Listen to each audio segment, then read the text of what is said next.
人類可以唱到嚟呢度 ，Dimash 把聲根本就係一場生理上嘅崩壞。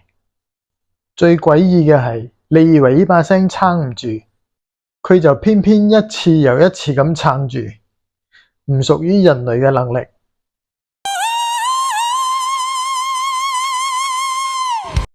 聽佢嘅風型，嗰種唔穩嘅飄忽感，就好似聲帶就快頂唔順，就嚟散嘅垂死掙扎。但係最詭異嘅係，你以為佢就快散，結果佢冇散，甚至飄得仲過遠。致命嘅假象。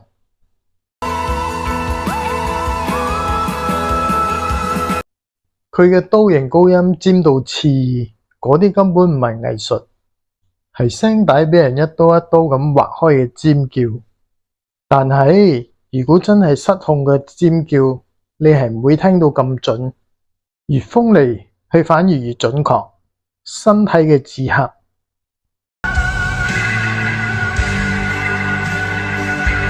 Dimash 嘅拳型高音係喉嚨肌肉夾硬逼出嚟嘅物理撞擊。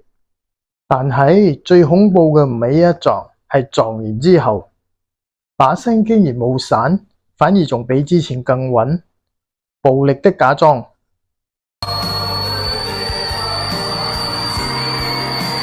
Dimash 唔止係贏家，佢係聲樂嘅神。